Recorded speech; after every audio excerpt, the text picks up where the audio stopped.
तो my dear friends, Hariom जी की कहानी, हरिओम जी के जुबानी हम आपको सुनवाते हैं। जय हिंद सर। सर बताइए, बड़ा हुआ की स्थिति है इस समय। जो हम अभी आगरा से निकल के आए हैं, तो जो धवरई पे जो कार्यालय है समाजवादी पार्टी का, और वहाँ से लेके और जो मक्खनपुर का मोड़ है वहाँ तक तो छावनी में तब्दील कर दिए गए। ऐसी क्या मतलब परेशानी थी? इतना बड़ा कोई इलेक्शन तो था नहीं, ऐसा क्यों? देखिए, हाई कोर्ट का भी ये निर्णय कि निष्पक्ष चुनाव होना, माननीय उच्च न्यायालय ने निर्देश दिया जी, और आयोग भी ये चाहता है कि निष्पक्ष चुनाव जी, और हमारे जनपद की जनता भी ये देखना चाहती है चुनाव में निष्पक्षता बरती जाए। लेकिन समाजवादी पार्टी का कार्यालय तो आपने छावनी तब्दील कर दिया। लेकिन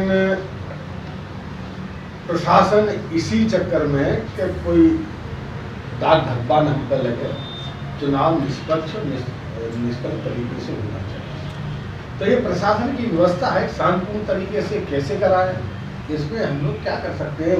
हो सकता है प्रशासन को कहीं से सूचना मिली हो, चुनाव में कहीं गड़बड़ी हो सकती है, कोई विघ्न पड़ सकता है, तो प्रशासन की पूरी तैयारी से उसके लिए चुनाव कराने के लिए तत्पर है, कुछ भी कर सकता है। चुनाव के लिए छावनी में ना, निष्पक्ष चुनाव के लिए प्रशासन जो भी करे, उसके लिए कोई भी क्रिया प्रक्रिया नहीं करना चाहिए। फिरोजाबाद के जो पार्टी लोग हैं, जो राजनीति के बड़े धुरंधर हैं, उनके दिल में ये जहन में ये सवाल उठता है, मीडिया के जहन में ये सवाल उठता है कि जो जिला पंचायत अध्यक्ष के चुनाव को लेकर जो बीच की कड़ी जनाब हरिओम यादव जी को माना जा रहा है, तो आप बताइए ऊँट किस करवट बैठ रहा है जनाब, बताएं।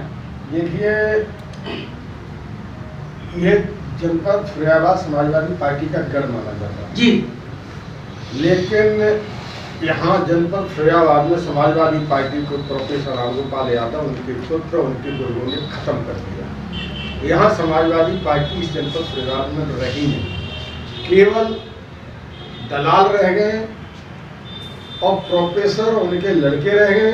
जनता एक तरफ है और प्रोफेसर और उनका लड़का और उनके दलाल एक तरफ है, और उनको जनता ने नकार भी दिया 19 के चुनाव में। लेकिन बेसमझ से भी फिरोजाबाद को बर्बाद करने को तुले थे। एक गाना था, आप सुना होगा जी, राम तेरी गंगा मैली हो गई पाप धोते धोते। इसी तरह हमारा फिरोजाबाद प्रोफेसर के लड़के, उनके गुंडों के पाप धोते धोते फिरोजाबाद भी हमारा गंदा हो गया। क्या बात है। आपने तो माय डियर फ्रेंड्स, जो अभी आपने सुना है कि एक फिल्म के जो गाने की तर्ज पे जो अभी जवाब दिया है, एक शिवा राठौर का तीखा सवाल विधायक जी के लिए। विधायक जी, आप ये बताइए, हम 2-3 बार आपका इंटरव्यू ले चुके हैं, मैंने पहल भी की है, हमने ये चाहा कि सब एक हो जाए और एक होके एक मुकम्मल पे इस चुनाव को एक दशा और दिशा दी जाए। तो अभी तक आपने पत्ते नहीं खोले कि आप मैंने फिर भी कहूँगा कि ऊँट किस करवट बैठ रहा है। देखिए, मैं शुद्ध समाजवादी था जी, आज भी हूँ समाजवादी जी, और मेरे रग रग में समाजवाद का खून आ रहा जी, लेकिन प्रोफेसर, उसका लड़का और यहाँ के गुर्गे नहीं चाहते कि मैं समाजवादी पार्टी को मजबूत करूँ। सर प्रोफेसर रामगोपाल यादव, उनके लड़के बीजेपी से मिलकर समाजवादी पार्टी को कमजोर कर रहे हैं, कमजोर कर दी और उसका परिणाम कल आपके सामने आ जाएगा। मैंने पहले के जिस दिन चुनाव जिला पंचायत घोषित हुए थे, उसी दिन मैं कह दिया था कि अंदर खाने प्रोफेसर रामगोपाल यादव जयवीर सिंह से मिले हुए हैं, और अगर जिस प्रत्याशी को बनाया उसी ने कह दिया अगर इसको कैंडिडेट बनाया तो इसका मतलब है प्रोफेसर रामगोपाल यादव जयवीर सिंह की पुत्र वधु बीजेपी को बात में वो सबके सामने आ गया। माय डियर फ्रेंड्स, बड़ा सनसनीखेज खुलासा है अभी विधायक जी ने जो प्रोफेसर रामगोपाल पहले भी कह चुका हूँ। और जहाँ तक मेरा सवाल है, तो मुझसे समाजवादी पार्टी के किसी व्यक्ति ने वोट नहीं मांगा, न कोई मुझसे वोट मांगने आया, और मैं समझता हूँ समाजवादी पार्टी मुझे तो नाची समझती है, हमें कुछ समझती नहीं, हम है ही नहीं कुछ, और हमें नहीं समझती। यह घोर अपमान हमारी जनता का। हमारे पत्नी को, हमारे पुत्र को वार्ड नंबर 29-30 में 40,000 वोट मिला है, जो शायद एक इतिहास रिकॉर्ड है। सर, इतिहास रिकॉर्ड है, और उनका अपमान इसीलिए कि उनके चुने हुए जनप्रतिनिधि से, उनके चुने हुए मेंबरों से समाजवादी पार्टी के किसी व्यक्ति ने अभी तक वोट नहीं मांगा। तो इसका मतलब है 30 नंबर वार्ड 29 नंबर वार्ड की जनता का घोर अपमान है।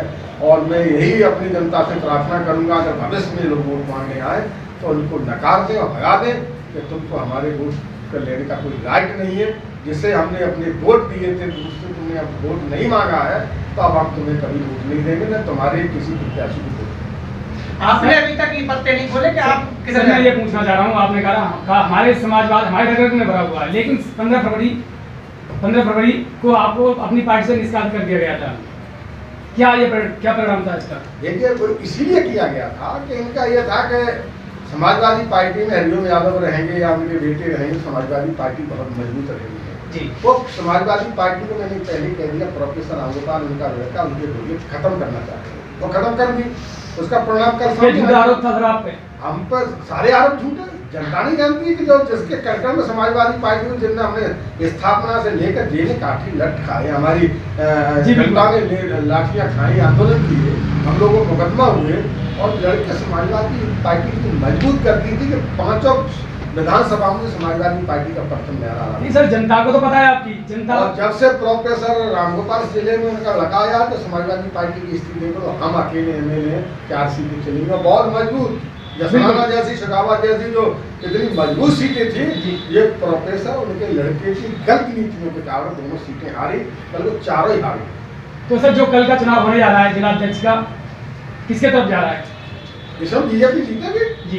बीजेपी पास वोट है, ये जनता को झूठ बोलने के 22 वोट, अब तक पता लग जाएगा 22 वोट है।